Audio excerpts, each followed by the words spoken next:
Hello, my name is Lila Kimhi, and with me is my good friend, colleague Stephen Fulder. We both teach the Dharma in Israel and abroad. We are in a very difficult situation now, not just us, many around us in Israel, in Palestine. The escalation of violence and war is just horrendous. And in time like this, we want to remind ourselves and remind others what can be done. It is not a given. We can and do work with our heart and minds to cultivate more peace, more compassion, more love. But maybe the first steps that we need to do is actually really stop and acknowledge the other's suffering without taking sides. It's not about us and them. It's like this all over the world. What can be done when we are not taking sides, but we're taking the side of peace? As we sit here, we can hear the airplanes going high. We heard before the muezzin. We are sitting actually in indoor at the end of a very beautiful retreat that we are both teaching here together. The war that is going on right now in our region has taken by now so many lives. It has caused so much pain to so many people. And as practitioners and as teachers, we would like to say very clearly, we are against all forms of violence. The violence starts from within, starts with wrong views, starts with wrong understanding, starts with dividing us and them and projecting. That's where hatred is coming from, and with the hatred are coming many, many actions that are against humankind. And what is against humankind is against us. We are all connected. We would like to raise the voice of compassion, of kindness, of togetherness.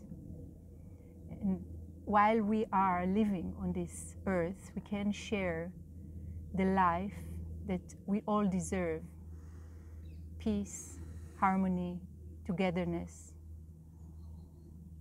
The first thing, in a way, is to acknowledge that another way is needed, and to look directly at what's happening now, the incredible suffering that is happening right now to the Palestinian people, the incredible suffering that's just happened to the Israeli people, and kind of use the crisis as a wake-up call to say, no more. Yeah. And it has to, in a way, start now. It's a call for all those of us who feel at this moment the pain and the agony and the despair, to know that there is another way. There's always another way. All of us know kindness. We all know it with our mother's milk. Everybody on both sides. And it needs us to remember who we are. There's something very basic. Who are we really? And we get totally caught up in reactivity about what goes on now, and we end up have a kind of collective fear and collective anxiety, and looking at that restricts the possibilities. We get really shut down into kind of duality. Either we kill or we get killed, and that duality is so small and so limited. And one of the places to ask is, what's the role of kindness? Even small things. And I think all of us, wherever we are in the world, can ask this same question. What is it that's kind right now? Where can I put my kindness? Secondly, to remember our big selves, because we're all big beings. We all have a bigger soul, more than we can imagine. And to notice if we get contracted into a reactive place, into opinions, into views, into labels. Thirdly, to see that compassion always works. Compassion is instead of the bombs and it's active, it's alive, it does things, it makes change. It's not passive. And the fourth thing is to have a certain amount of courage, because courage and hope, we all have it, but it's sometimes difficult to see it. But we need the courage to say, wait a minute, let's turn a corner. Let's go to a place that we haven't been going before. Let's use this to reduce the possibility that this is going to carry on for another war and another war and another war.